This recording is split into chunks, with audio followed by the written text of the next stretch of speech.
YouTube? Back to one of our favorite spots. We back to the brickyard. I call it the boneyard because out here we be slaying bass all day, every day, guys.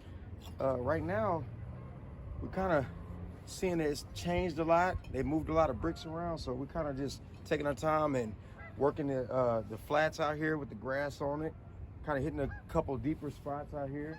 We're gonna try to work an island in just a minute. But you guys stay tuned. This should be fun. It's been a long time since we've been here. Stay tuned and watch and see what we do.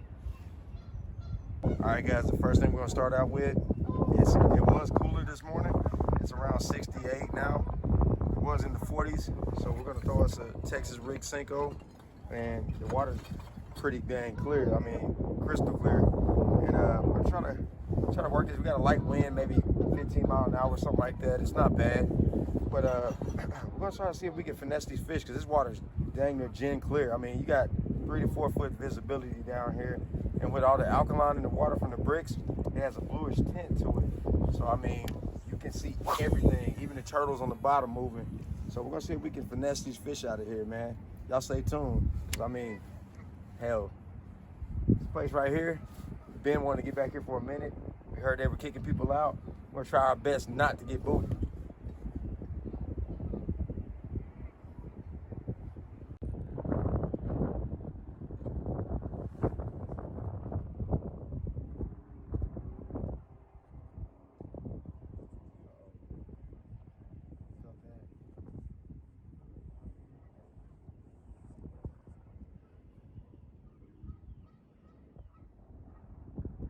Feel all the stumps down there.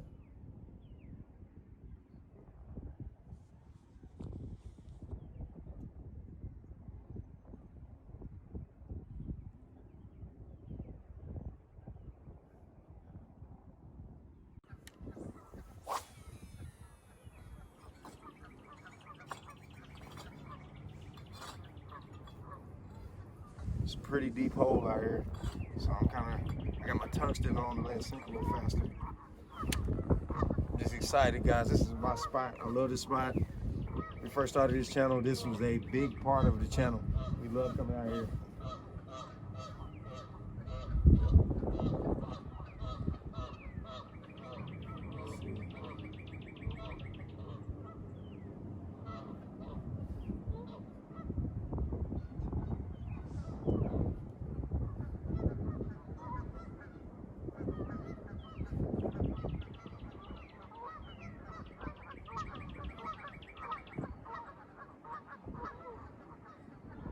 Okay.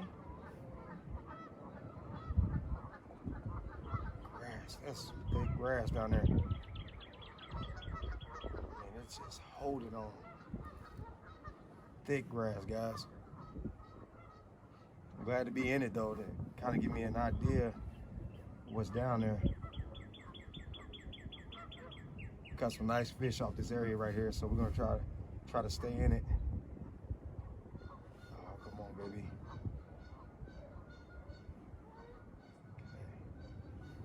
All right, you guys will notice one thing with me when I'm out here at a place that I know is high percentage, areas of high percentage, I'm not gonna go too far away from that where I was casting. I'm gonna go about 5 yards over and maybe a little bit further. I'm gonna try to drag. A buddy of mine was telling me about the shadows of your bait.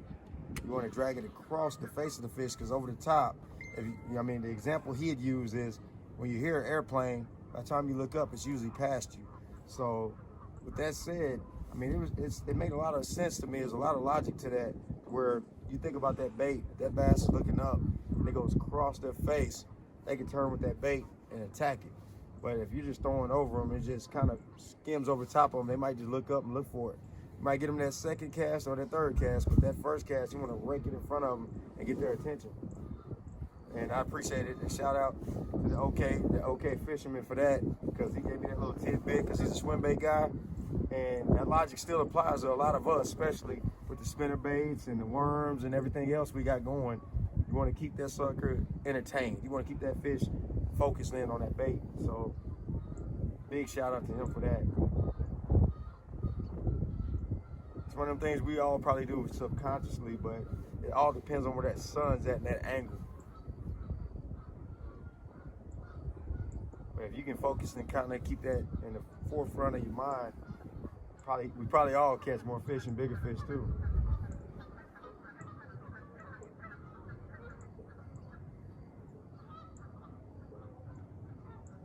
Ooh.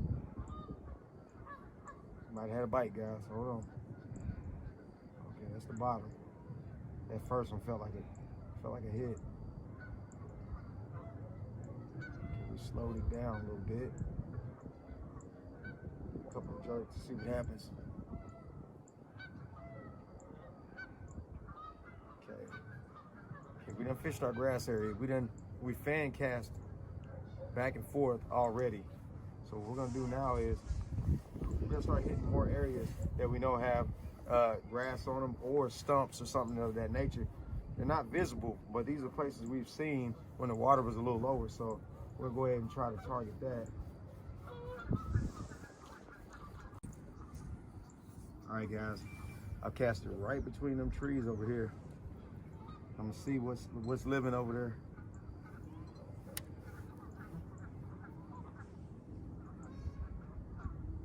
I've seen a lot of people really fish that island in a boat, and I've seen them in a kayak do it, and they haven't really pulled too much off of there. But casting in that area, I've caught some nice ones in between here and there, though. Uh-oh. That's the bottom.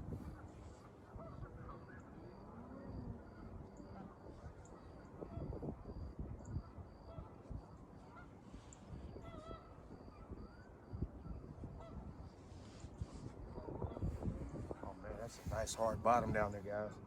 That might be a spawning ground over there for the shallowest part. Uh-oh. Got him. Had to make sure I caught up with him. He was running towards us. Oh, that's a good one. He's not huge. Oh, we might. Oh, it's a good one. Oh my God, look at that jump. Oh, going for the bricks. He's coming up. Okay, we gotta go handle this, guys.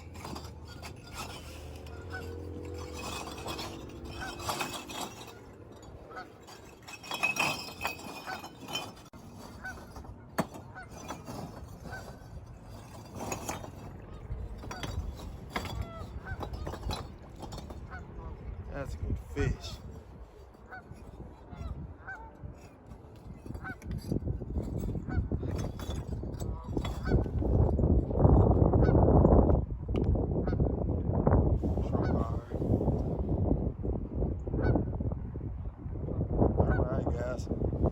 Down here, got our fish, about to on a hooker, got about a 2.5 pounder. It's always fun to catch these. She's a long fish, long and lean. Look like she's already spawned. Let's go. All right, guys, we're gonna come down here. We got down here without a hitch. Got our fish, released her. So I'm back in that same spot. Like I said, there's a hard bottom out there. It's about 5 foot deep, so maybe that shallow, hard bottom, that shallow, hard bottom might be a spawning area. See if we can get something big.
Really shallow right here.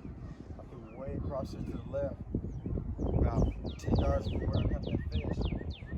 It's really shallow right there. crazy because in between here it's really deep. I guess that island slopes down, kind of flattens out over. I can see the mud in the back of it.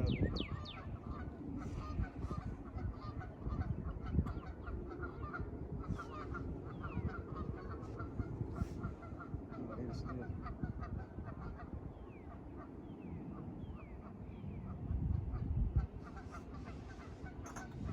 Oh, there we go. Oh my goodness. It's a good one. Ah, nah. Decent.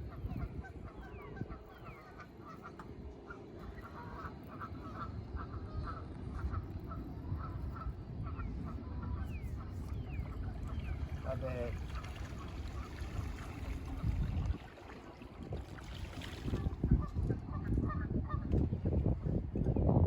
All right. Another 2.5. All right. Another long one. Another long and lean one. Another long and lean.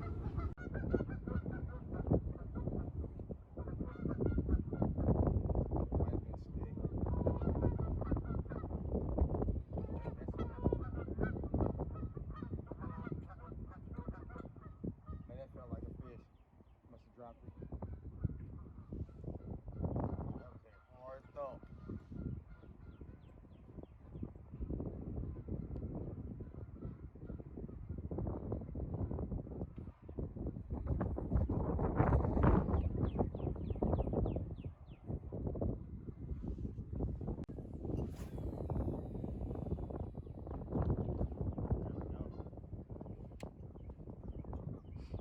Kind of casting with the wind, it kind of helps.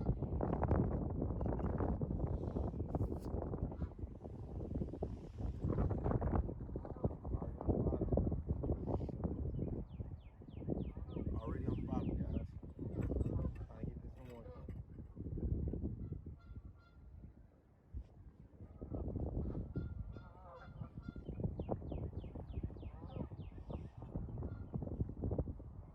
When I feel that stick, when I hit that stick, and I feel that initial little bump off that stick, all I'm gonna do is crawl that worm over it and then kind of hop it.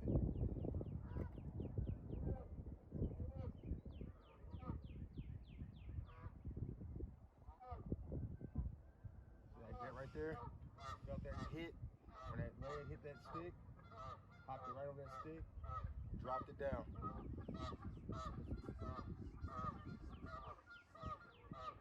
Just like that, guys.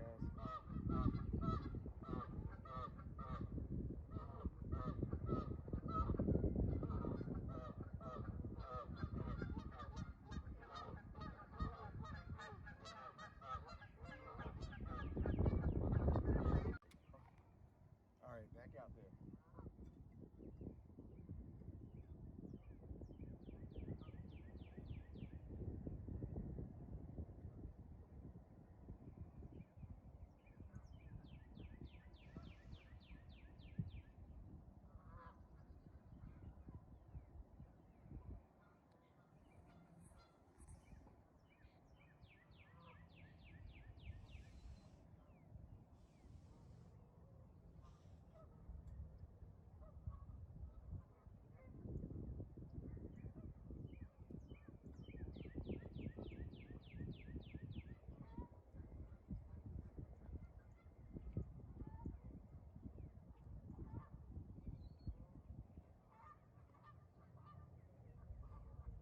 All right.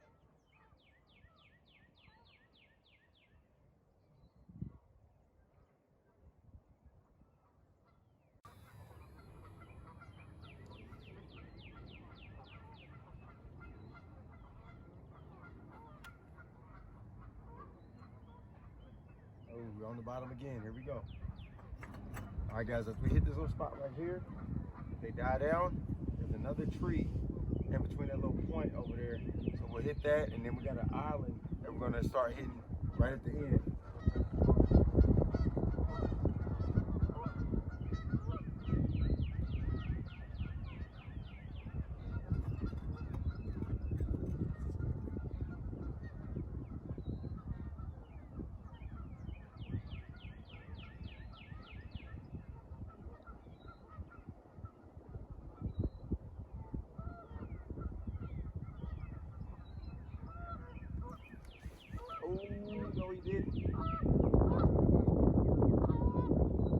that tree and he grabbed it.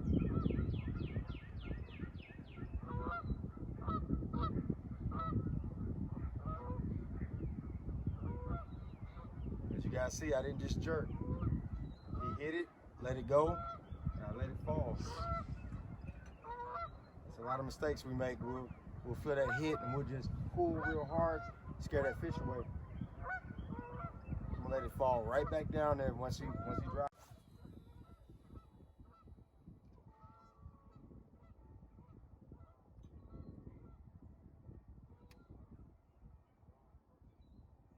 It doesn't take long for it to hit that bottom. Like I said, I figured now, I've cast out there, I watched my line, there's no sinking to it, no fish on it, taking it away. So I've already figured out that that island comes out. And what I'm doing is I'm hitting the edge of that island. And what I'm gonna do is I'm gonna work about 5 yards out and I'm gonna get to that drop off where it drops off to some deeper water and hopefully we can land something right there. But the hits are starting to come away from the island a little bit.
Even though this is a high percentage spot, it's really productive. You can usually catch them around the bricks out here, the tree right here, the grass, and of course the island right here.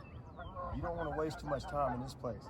There's a lot of big fish in here, and if we can find the active ones somewhere else, we'll do it. We'll move until we do.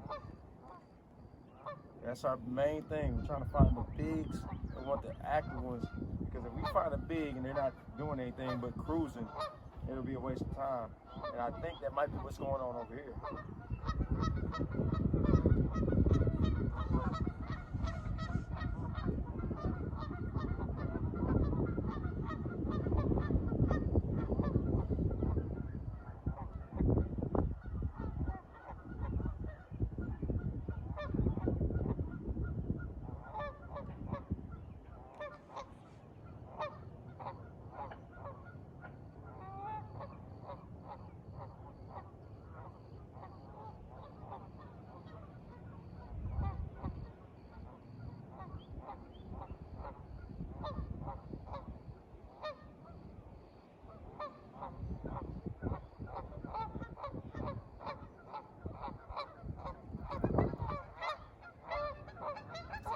Grass, a little bit of grass on there.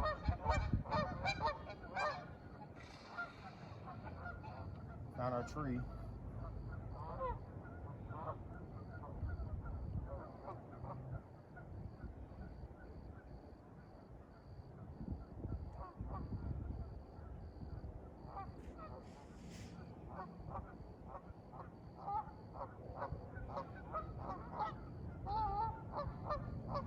All right, guys. That's how we're doing it. This is how I break it down when I want to move to another spot or when it's time for me to move to another spot and I spent too much time there. I don't see any bait fish moving or being attacked. Don't see any feeding fish, or the bite itself has slowed down. It's been about 10-15 minutes since we got a bite. So what we're gonna do is we're gonna move on down, because sometimes the fish are chasing that bait. They'll move on down the line. Over here, it's real aggressive feeding usually. Even in the wintertime, we see a lot of times these fish will just move aggressively down here. Even if it's deeper water, they'll move all the way around this thing and feed, because there's a lot of big bluegill in here and a lot of crawfish in these bricks. So what we're gonna do is we're gonna try to find a place where there's a mixture of both, one or the other, if not a mixture of all, and try to catch these fish. All right, guys, down here to that tree, and that second part I was talking about, I'm gonna go to the right of that tree, and because the sun's casting that shadow this way. So what I'm gonna do is I'm trying to drag my bait across the fish's nose right there. The fish's nose, right? Perfect, perfect. That's what we want right there. Perfect, we want it to land right there, right there. Oh yeah, it's going right the way I want it to. See if we can get him to eat. Uh-oh, what we got here? Okay, there's a tree. Get the tree a little bit. Okay, a little bit of grass.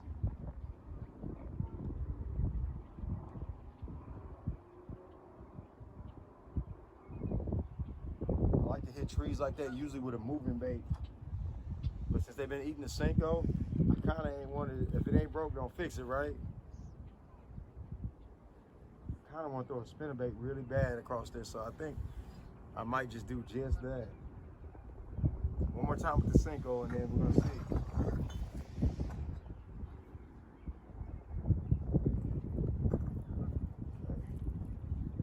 Here's another thing I do, guys.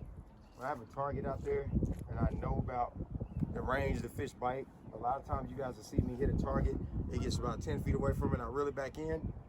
I only do that when the fish are not that aggressive. If they're aggressive, I'll work that bait all the way in. But if I know certain points where they kind of just turn off or lose interest, I'll go ahead and reel back in and get back in that spot. So if you guys see me doing that, I'm fishing the bait thoroughly.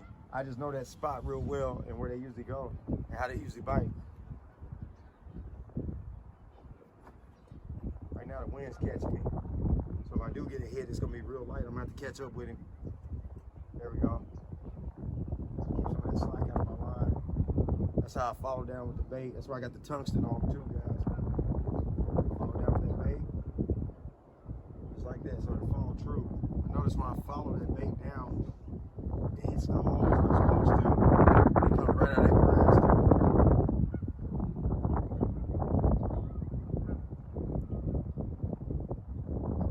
Nothing was at home on the tree. It's not hitting the senko at all. Go a little. Okay, there we go. It'll still go by that. The wind will pull that line towards that tree anyway. I just want to get in that little zone. Now I can see where the island ends a little better.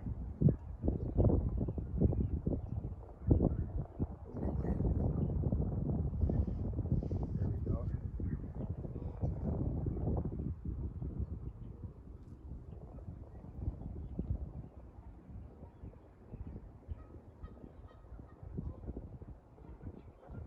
Grass. There we go.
Texas rig out here again. All right, guys, made it to that island. Let's start throwing this Texas rig again. See if we get us a bite. They're over here somewhere.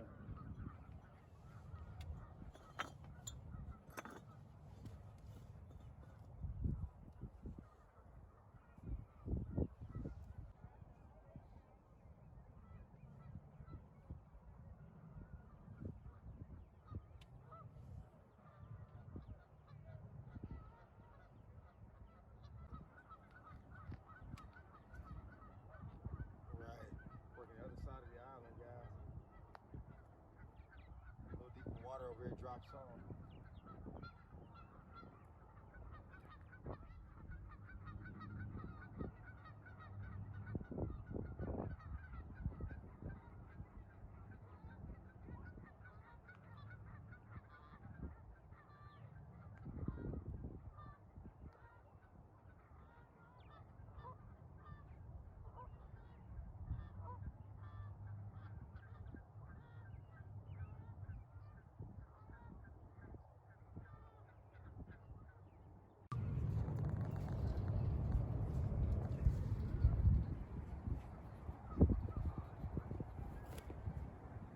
Oh, good one.